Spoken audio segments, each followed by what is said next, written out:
अस्सलाम वालेकुम दोस्तों, मैं हूं अय्याज शुजा और आज आपकी खिदमत में हाजिर हूं कल के ज़िमनी इंतखाबात में पीटीआई की तारीख साज फतह के बाद कि आज की डेवलपमेंट क्या है। आज की डेवलपमेंट ये है नाजरीन कि इमरान खान की तारीखी फतह के एक दिन बाद ही सनसनीखेज फैसले शुरू हो गए हैं। मुल्क के बड़ों ने भी इन इंतखाबात के नताइज के बाद सर जोड़ लिए हैं। लॉन्ग मार्च का हतमी ऐलान भी कप्तान ने कर दिया है। अब माहौल गर्म हो गया है। नाज़रीन, सबसे पहले इन खबरों की तरफ मैं आऊं, लेकिन उससे पहले इस्लामाबाद हाई कोर्ट की तरफ मैं जाऊंगा, जिसने एक बहुत ही अहम फैसला किया है और ये लॉन्ग मार्च से ही मुतल्लिक है। पीटीआई के लॉन्ग मार्च पर जो इस्लामाबाद पुलिस ने गैर कानूनी इक़दाम उठा रखे थे और पीटीआई के रहनुमाओं को थानों में हाजिरियाँ लगवाई जा रही थी, उनसे श्योरिटी बॉन्ड मांगे जा रहे थे, उस पर साबिक एडवोकेट जनरल इस्लामाबाद नियाजुल्लाह नियाजी ने पुलिस की जानिब से हरासा करने पर आज इस्लामाबाद हाई कोर्ट रजू किया था, जिस पर चीफ जस्टिस ने आज पुलिस से इस्तफसार किया कि ये कैसी लिस्टें आप बना रहे हैं। स्टेट काउंसिल ने जवाब दिया कि आईजी साहब ने लिस्ट बनवाई है, हमने इन अफराद को श्योरिटी बॉन्ड्स देने के लिए कहा है। चीफ जस्टिस ने पुलिस हुकाम पर अज़ार बरहमी करते हुए कहा कि यह हरासमेंट है। कैसे आप किसी को कॉल कर सकते हैं, आप कैसे इनको कॉल करते हैं, ये कोई तरीका है? वो साबिक एडवोकेट जनरल हैं। पुलिस हुकाम ने जवाब दिया कि ये रिपोर्ट स्पेशल ब्रांच ने बनाकर आईजी साहब को दी, आईजी इस्लामाबाद को, आईजी साहब को दी और उन्होंने हमें दी। चीफ जस्टिस ने पुलिस हुकाम से इस्तफसार किया कि दरख्वास्त गुजार को किसने कॉल की थी। पुलिस सब इंस्पेक्टर अजमत बाजवा ने बताया कि मैंने कॉल की थी और श्योरिटी बॉन्ड जमा करवाने के लिए कहा था। अदालत ने फिर उनसे इस्तफसार किया कि किस कानून के तहत पुलिस ने श्योरिटी बॉन्ड मांगे हैं। पुलिस हुकाम ने जवाब दिया कि हमने नक्शे अमन की वजह से बॉन्ड मांगे थे, जो हुक्म था उस पर अमल किया। दरख्वास्त गुजार के वकील ने कहा कि मजिस्ट्रेट ही श्योरिटी बॉन्ड का ऑर्डर कर सकता है, ये पुलिस के अख्तियार में नहीं है। पुलिस को इसका अख्तियार ही नहीं है, जिस पर चीफ जस्टिस ने स्टेट काउंसिल को हुक्म दिया कि स्पेशल ब्रांच जो लिस्ट बनाई है उससे मुतल्लिक आइंदा समाअत पर वो अदालत को मुतमईन करें। श्योरिटी बॉन्ड्स का पुलिस ने जो तरीकाकार अपनाया है वो कानूनी तौर पर दुरुस्त नहीं। शहरियों को थाने बुलाकर श्योरिटी बॉन्ड लेने से मुतल्लिक स्टेट काउंसिल अदालत को मुतमईन करने में नाकाम रही। इस्लामाबाद हाई कोर्ट ने थाना बनी गाला के पुलिस हुक्काम पर बरहमी का इजहार करते हुए कहा कि जमानती बॉन्ड लेने की कानूनी हैसियत पर पुलिस मुतमईन नहीं कर सकी। लिस्टों से मुतल्लिक पुलिस आइंदा समाअत पर मुतमईन करे। अदालत ने पिटिशनर्स और शहरियों को आइंदा समाअत तक हरासा करने से रोकते हुए समाअत आइंदा हफ्ते तक मुलतवी कर दी। वाज़ेह रहे कि साबिक एडवोकेट जनरल इस्लामाबाद नियाजुल्लाह नियाजी ने पुलिस की जानिब से हरासा करने के खिलाफ इस्लामाबाद हाई कोर्ट से रजू करते हुए मौक़िफ़ अख्तियार किया था कि थाना बनी गाला पुलिस ने पीटीआई मार्च से कबल जो लिस्ट बनाई है, मुझे बनी गाला थाना से कॉल आई, फिर मैसेज आया जिसमें बयान हल्फी मांगा गया है कि आप पुरअमन रहेंगे। पीटीआई लॉन्ग मार्च के तनाज़ुर में मुबैना लिस्ट बनाई गई थी।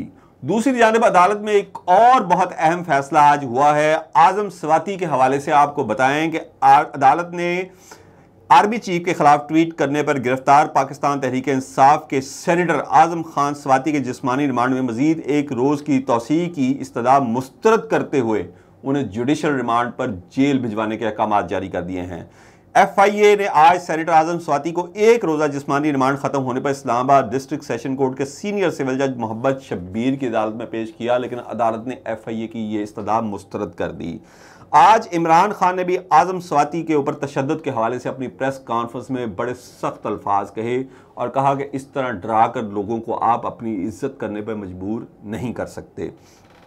अब नाज़रीन, मैं आपसे इस्लामाबाद हाई कोर्ट के बाद आज आपको आम इंतखाबात के हवाले से जो पीटीआई के रहनुमाओं ने बातें की हैं उस हवाले से आगाह करता हूं कि शहबाज गिल ने आज ट्वीट किया कि आम इंतखाबात जल्द होंगे। उनका कहना था कि अब आम इंतखाबात को कोई नहीं रोक सकता। दूसरी जानिब असद उमर ने भी आज ये ऐलान किया है कि 17 जुलाई को हम 3/4 की बर्तरी से जीते थे, लेकिन कल हम 2/3 की अक्सरियत से जीते हैं। उनका कहना था कि अब आम इंतखाबात को कोई नहीं रोक सकता। दूसरी जानिब इमरान खान ने आज जो अपनी प्रेस कॉन्फ्रेंस की उसमें उन्होंने लॉन्ग मार्च का हतमी ऐलान भी कर दिया है। उनका कहना था कि मैं ज़्यादा देर नहीं रुकूंगा। उन्होंने ये भी कहा कि कल होने वाले इंतखाबात और इससे पहले कराची के ज़िमनी इंतखाबात, उससे पहले हंगू और उससे पहले 17 जुलाई को पंजाब में होने वाले ज़िमनी इंतखाबात दरअसल अवामी रेफरेंडम हैं। उनका कहना था कि आवाम को हमने पहले ही इतला कर दी थी अपने जलसों में, अपनी तकारीर के ज़रिए कि हम असम्बलियों में नहीं बैठेंगे। उसके बावजूद उन्होंने हमें वोट देकर रेफरेंडम का ऐलान हमारे हक में कर दिया है। यहाँ पर उनका कहना था कि अक्टूबर से आगे किसी सूरत नहीं जाएंगे, अक्टूबर से पहले पहले मुल्क के फैसला साज इदारों को फैसला करना होगा, नहीं तो फिर हम लॉन्ग मार्च की तरफ जाएंगे।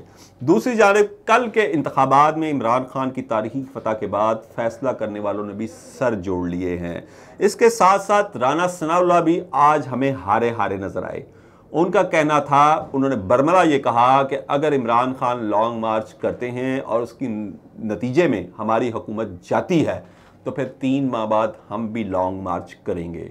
इसका मतलब यह है कि कहीं ना कहीं राना सनाउल्लाह को इस बात का यकीन है कि अगर इमरान खान लॉन्ग मार्च के लिए निकले तो वफाकी हुकूमत जो सिर्फ 27 किलोमीटर के रकबे पर है वो नहीं रहेगी और इस इम्पोर्टेड हुकूमत का खात्मा हो जाएगा। यहाँ मैं एक और बात आपको बता दूं कि जो उन्होंने ये धमकी लगाई है शायद मायूस होकर लगाई है। इससे पहले अगर हम राना सनाउल्लाह की बॉडी लैंग्वेज को देखें तो वो बार बार धमकियां देते रहे, लॉन्ग मार्च से निपट लेंगे, इमरान खान को गिरफ्तार करेंगे और इससे भी ज़्यादा सख्त अल्फाज इस्तेमाल किए।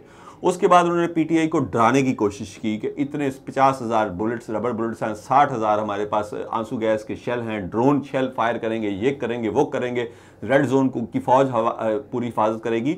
ये सारी चीज़ें वो उस वक्त तक करते रहे जब तक कि कल के इंतखाबात नहीं हो गए, जिससे कि हुकूमत भाग रही थी।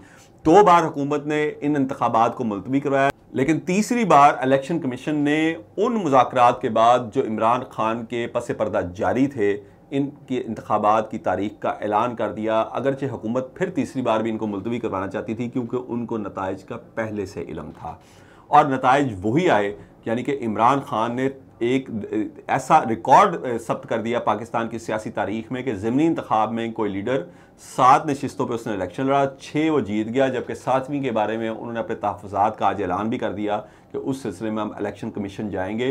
क्योंकि जब गिनती स्टार्ट हुई तो इमरान खान की लीड थी, लेकिन फिर जब गिनती को रोक दिया गया उसके बाद अब्दुल हकीम बलोच की फिर लीड की बरतरी शुरू हुई। तो इस हवाले से जो नवश्ता दीवार है शायद हुकूमत ने पढ़ लिया है, उनको अंदाज़ा हो चुका है। इसके साथ साथ फैसला करने वालों को भी अंदाज़ा हो गया है कि अवामी सपोर्ट पूरे मुल्क में इमरान खान के पास है।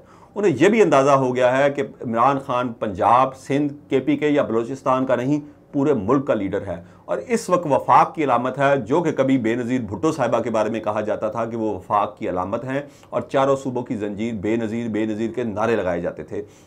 अगर मुस्लिम लीग नून की बात की जाए तो वो सिर्फ और सिर्फ पंजाब में अपनी हुकूमत बनाने की पोजीशन में है, तब जब पीटीआई का वजूद नहीं था। अगर पीपल्स पार्टी की बात की जाए तो वो सिर्फ और सिर्फ सिंध के अंदर जो दही इलाके हैं उन तक महदूद होकर रह गई है। अगर MQM की बात की जाए तो कल के इंतखाबात में MQM इस बुरी तरह उन्होंने पीटीआई से शिकस्त खाई, इमरान खान से शिकस्त खाई है कि उसके बाद ये साबित हो गया है कि उनका वोटर अब बाहर नहीं आ रहा, उसको उनके ऊपर एतमाद नहीं रहा। जबकि JUI और ANP या सिर्फ KPK और अब JUI की किसी हद तक बलूचिस्तान में प्रेजेंस है। सिर्फ एक PTI एक ऐसी वाहिद जमात है जिसने KPK में भी कल के इंतखाबात में फतह समेटी, जिसने पंजाब में भी फतह समेटी और जिसने सिंध में भी फतह समेटी। तो ये तमाम नताइज आने के बाद फैसला करने वालों को भी अंदाज़ा हो गया है कि अब इमरान खान को रोकना नामुमकिन है। इस हवाले से आइंदा अपडेट से भी आपको आगाह करता रहूँगा। अपने दोस्तों और रिश्तेदारों का ख्याल रखिएगा। अल्लाह हाफिज़।